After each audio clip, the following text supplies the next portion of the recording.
ఇప్పుడు పక్క రాష్ట్రాలలో ఏ రకంగానైతే ఇవాళ ఆంధ్రప్రదేశ్ కావచ్చు, లేకపోతే మధ్యప్రదేశ్ కావచ్చు, మన పొరుగు రాష్ట్రాలలో ఏ రకంగానైతే ఒక అగ్రెసివ్గా లక్షల ఎకరాలలో లక్షల మంది రైతులను డ్రాఫ్టింగ్ చేస్తూ సేంద్రియ వ్యవసాయాన్ని పెంపొందించేందుకు చేస్తున్నటువంటి ఒక కృషి ఏదైతుందో ఆ రకంగా మన ప్రభుత్వం పూర్తి స్థాయిలో చేస్తున్నట్టుగా లేదు. చేయడానికి మీరు ఏ రకమైనటువంటి ఒక వెసులుబాటు కల్పిస్తారో సమాధానం చెప్పాలని కోరుతా ఉన్నాను.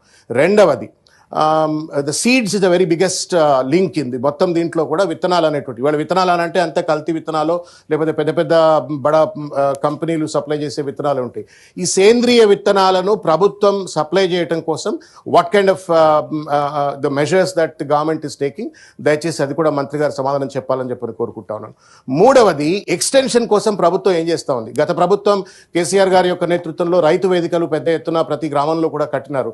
వాటిని వినియోగించుకోనైనా సరే రైతు వేదికల ద్వారా రైతులను ఎడ్యుకేట్ చేయడం కోసము, ఈ సేంద్రియ వ్యవసాయాన్ని పెంపొందించడం కోసం ఏ రకమైన చర్యలు చేపడతారో దయచేసి అది చెప్పాలని చెప్పని కోరుతా ఉన్నాము. తర్వాత ఇంకొక ముఖ్యమైన విషయం ఏంటంటే అధ్యక్ష, 30 సెకండ్స్ సప్లిమెంటరీలో ఓన్లీ 2. నేను కొత్తవాడిని అధ్యక్ష, కాబట్టి నాకు కొంత వెసులుబాటు ఇస్తే ఇవ్వండి అధ్యక్ష. ఇది ప్రజలకు సంబంధించింది అధ్యక్ష, రాజకీయాలకు సంబంధించింది కాదు అధ్యక్ష. దయచేసి శ్రావణ్ కుమార్ గారికి బాగా సభలలో మాట్లాడే మంచి నైపుణ్యత ఉంది, దాంట్లో ఏమీ అనుమానం లేదు. కానీ క్వశ్చన్ అవర్లో ఓన్లీ 2 సప్లిమెంటరీస్ మాత్రం అడగాల అధ్యక్ష. ఇది ప్రజలందరికీ సంబంధించింది, మనకు కూడా సంబంధించింది అధ్యక్ష. మనం కూడా అన్నం తింటున్నామా, ఎరువు తింటున్నామా అర్థం కాని ఒక పరిస్థితి. కాబట్టి ఇది ప్రజలకు సంబంధించింది, దయచేసి అవకాశం అధ్యక్ష.